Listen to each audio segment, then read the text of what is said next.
Oh, what a Super Bowl it was last night. That was one of the best ever Super Bowls I have ever seen. Ever. Tom Brady, I top my hat off to you. You are the greatest ever NFL player of all time. Incredible. Well, enough about the Super Bowl. Let's talk about the Football Roundup. What's up, guys? It's Naturally, and welcome back to yet another Football Roundup, where it's been a very interesting week in all the divisions in the whole of Europe. Let's start off with the Premier League. And the big game in the Premier League this weekend was Arsenal, who crumbled again against Chelsea at Stamford Bridge. Nothing to say in this game. Arsenal, yet again, are useless when it comes to winning in big games. It's like asking a 5-year-old to walk a plank while holding a plate. It's not gonna happen. It ain't gonna happen. It ain't gonna happen. But Chelsea were outstanding. Kante was unplayable. Hazard was back to what the Hazard we all know he was. And taken away, the second goal from Hazard is just Hazard, really. Everybody says best goal, but Ben Arthur did that for Newcastle, my club. See, Newcastle. And my club, Newcastle, against, was it Blackburn, was there Bolton? So yeah, I'm not saying Hazard's Ben Arthur and Ben Arthur's Hazard, I'm just saying. Anyway, the first goal, good goal from Marcus Alonso. The second goal, good goal from Hazard. And the third goal just summed up Arsenal, really. Peter Cech, I don't know what he's doing. He obviously thought he was still playing for Chelsea. Give it to Fabregas, who ex-gunner, puts in the net, doesn't celebrate as usual. Drew got to go back, but it's covered with crack from Arsenal. Arsenal will never win a league title on Arsene Wenger. I was this confident. I said at the start of the whole season that if Arsenal win a league, or a Champions League, I will wear an Arsene Wenger t-shirt for one video. And so far I was right. So fuck off, you haters. Anyway, enough about that. Going back to saying Arsenal will never win a league, Arsene Wenger. They need to change their mind now. But who will they replace? I haven't got a clue. As for Chelsea, they're unplayable, unbeatable. They think they're going to F up, they're not. They're now 12 points ahead of everybody else. Can anybody beat them? As for a team who cranked on Chelsea, is Spurs, who get a scrappy, ugly, terrible 1-0 winning against Borough, who were terrible on every all fronts. They're defending. If you're going to be in the Premier League, I just have a go. Have a go. Do Burnley, have a go. Borough have been utterly useless since they've been promoted to the Premier League. Don't get me wrong, there's some very good players. Ramirez is one of them. Negredo is too. But that's it. You have to rely on Negredo and Ramirez to eat your relegation battle. As for Tottenham, they keep winning, and I think they're the only team that could challenge Chelsea for the title, but I didn't see it because they're 9 points behind and couldn't go difference. So I just think it's Chelsea's to lose. But Tottenham have been outstanding. I think they're the best of the rest, really. I think they'll finish second this season. They've been by far better than they were last season, but the only problem is Chelsea are top. As for Middlesbrough, they're in a relegation battle. If they don't get some points quickly, they could go down. As for relegation battles, somehow Hull City proved the surprising victor of the week, was beating Liverpool 2-0. Now, everybody's asking, Jurgen Klopp has lost here, Liverpool fans this, Liverpool fans that. Give me a break. Jurgen Klopp been the best thing for Liverpool since Rafa Benitez, really. But the biggest problem I think with this Liverpool team is, I know they're not playing European football, but they've missed Manny when he up for the Cup of Nations. Matip with the whole Cameroon saga, what's going on there. And also Coutinho, who's only back from injury, so it's going to take him at least a couple of months to get back to full fitness. And also high intensity every single game. I think he's taking his toll. Like Tottenham was last season, but I know they're playing Europa League. It's taking his toll on this Liverpool team. As for Hull, great win. Marco Silva came in and has done absolutely a monstrous job at Hull. I still think Mike Phelan would at least try and keep them up if he had some players in January and the summer. But Marco Silva, well done. Hull might stay up. Mate, now we're talking about Sunderland, who somehow put 4 past Big Sam's Crystal Palace. Now, this one definitely shocked me. Crystal Palace conceded 4 goals to one of the worst teams I have ever seen in the Premier League era in Sunderland, who somehow stay up every season and somehow could stay up again. Jermaine Defoe, 14 goals. This guy was at Toronto 3 years ago.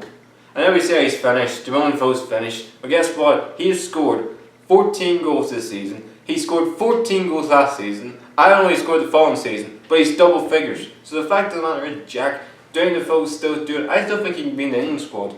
And that's saying something. I mean, Zlatan's 35 years old. And he's top coach for Man United. Danny Defoe's only 33. Unbelievable.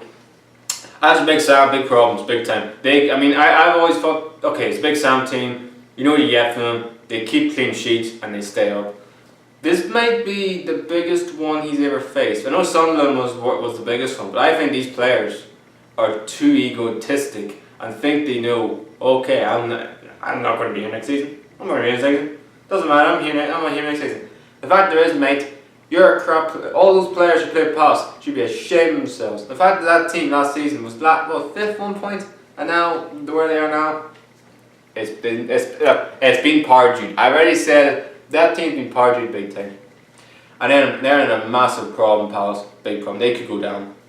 Sunderland, well, they're Sunderland really. And Everton put 6 past Bournemouth thanks to 4 goals from Romelu Lukaku, who's been absolutely on fire recently. Barkley scored a goal by celebrating. There's the first. Bournemouth have conceded 31 goals in the past 12 games. That, my friends, is relegation form. I like Eddie Howe, I like Bournemouth's team, but next season, I don't think they're relegated this season. Next season, that'd be a big problem if they go down. Everton, back to where the ways. They're now on a roll. I think they're an informed team in the league, and yeah, they're only 5 points up of the Champions League places. They may even get in the top 4. Don't forget a 2-1 win against a team who've never won away from home this season in Burnley. The whole red card situation from what do you call him? Hendrick. It was a red card. Niang was outstanding. He scored a goal and got an assist for Shardini's goal. Burnley will go back from a penalty, but Burnley, they've had a great season. They've been outstanding. Watford are probably starting to get back into the swing of things again. West Brom against Stoke. 1-0 win for West Brom. Nothing else to talk about that game. I give a shit. West Ham win 3-1. Gabbiadini makes his debut for Southampton and scores a goal. West Ham, who cares about Gabbiadini? West Ham saying, maybe Andy Carroll, he's been on fire recently. He scores a goal. Obiang scores a phenomenal fucking goal. And Mark Noble scores a worldly free kick, even though it took a deflection. So a good win for West Ham, puts them in the top half. Man City get a 2-1 win against Swansea, and the hero of the hero, Gabriel Jesus, has been unreal recently. I watched this guy yesterday. He was unplayable. It was like watching something. It's like watching a superstar being born. That is what Gabriel Jesus is. He's keeping Sergio Aguero, one of the greatest strikers to ever play in the Premier League, one of the greatest strikers Man City ever had, out of the team. Incredible, unbelievable. As for Swansea, you got to go back and say something, but they weren't supposed to get it. They weren't getting anything early in the game. If they got even a point, I think that's a massive, point. They didn't. I still think Swansea will go down, but they're giving a good fight of it.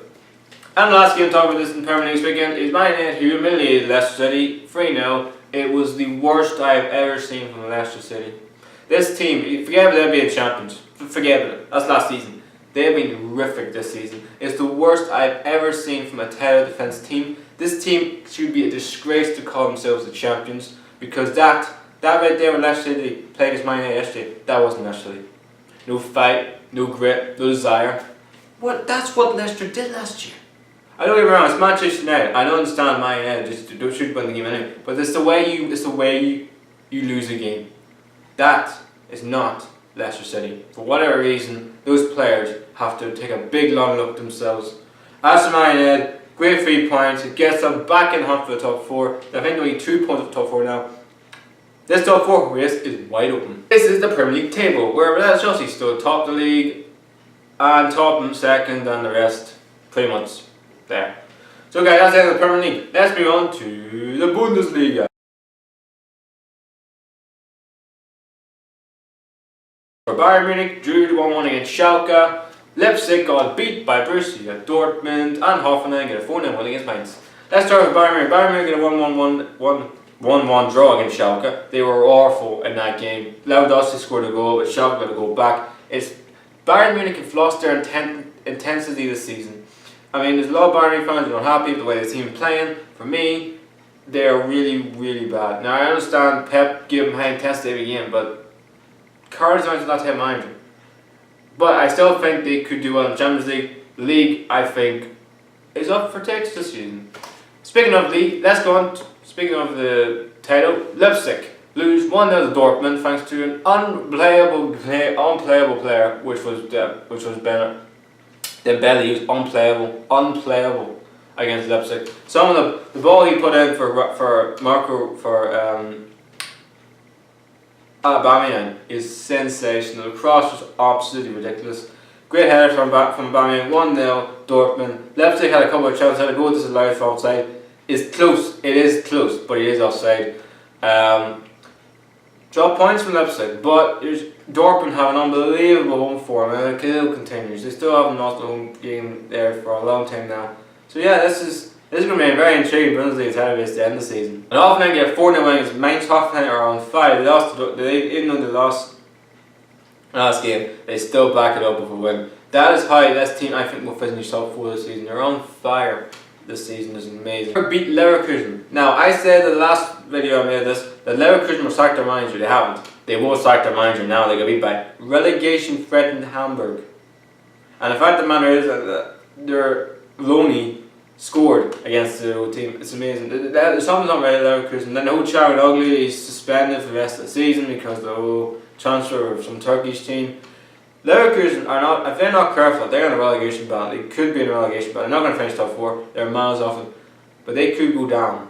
They, for me, need to change the manager now. Last game to talk about is Gladbach's 3-0 win against Cologne. Cologne were per Gladbach, were the better team.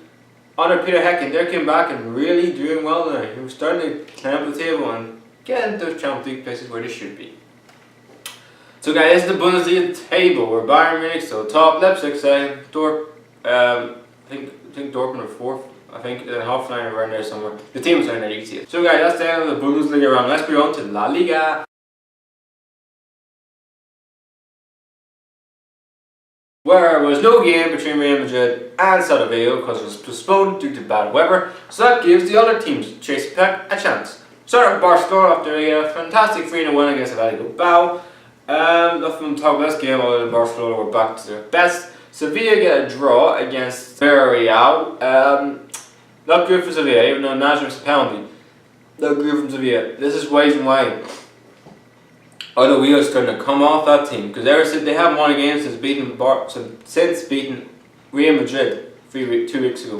So trouble times for Sevilla. Madrid got back to winning ways, and Mr. Fernando Torres has now scored. I think he scored 100 goals for Atletico Madrid, which is unbelievable. To score 100 goals for one club, I know Messi Ronaldo, but that's amazing. So for Carlos Fernando Torres scoring your 100th goal for Atletico Madrid and scoring the 2 goals that got them win against relegation Legas. So good win for Atletico Madrid, gets them back in the hunt for the top 4. Elbar humiliate Valencia, who really are struggling.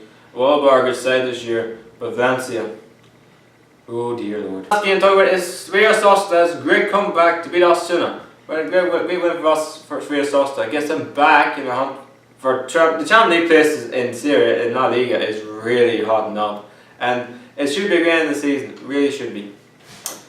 So guys, here's the La Liga table where Real Madrid still top it, and the rest are where they should be. Now let's move on to Serie A. The biggest win of the weekend goes to Napoli. Their biggest win ever in Serie A after 2 hat-tricks. One for Hamsik and one for the player who is on fire, who no one can stop, who somehow is one of the best poacher goals I've ever seen, is Mertens. He's now better, and somebody's tweeted me saying he's better than Hazard. That's a big call. Because I think Mertens, I've never been a fan of Dries Mertens. I'm a fan of him now. To score hat-trick, he's scoring hat-tricks left, right, the start of the season. And Hamsik, around Reach fan of his, gets his first hat-trick. So, and then Insigne got a goal, and then Bologna got a goal back. But massive win for Napoli. They're on fire recently now. This could be the season Napoli win the Scudetto. And speaking of teams fighting for the Scudetto, we go on Juventus. We get a 1-0 winning Inter Milan thanks to an unbelievable goal. Hashtag this in the comments. Put this in the comments down below, guys. Incredible tackles, because that goal was fucking ridiculous from Grado. And Inter had a couple of chances, but it was a really good game. Juventus, they've knocked Inter back on their perch. Now can Inter reply in the next game? Could be interesting. Lazio get another game which had goals in it. Lazio get a 6-2 win against relegation threatening Pescara, who are down. I mean, good win for Lazio, gets them in the hunt for the Champions League places. Should be an interesting season in that league. Speaking of team fighting Champions League, we won Atalanta, who beat Cagliari 2-0 thanks to a worthy goal from a good player. And AC Milan, who are really struggling, are 3 defeats in a row now against Sampdoria, thanks to a penalty for them. Milan are struggling. Really struggling. And last one, which is the big 6-pointer in the game in that series this weekend. Palermo beat Crotone. That's 4 points in 2 games for Palermo. They have a massive chance to stay up now. Crotone, since they did beat Empoli a couple weeks ago, have now dropped like a stone. Palermo have a chance. Crotone. Here's the Serie A table, guys, where Juventus stay top and Napoli are right there, and Roma and Milan and Inter are right there too. So yeah. It should be a very interesting end of the season for that Serie A team, for Serie A. So guys, that's Serie A. Let's move on to League 1.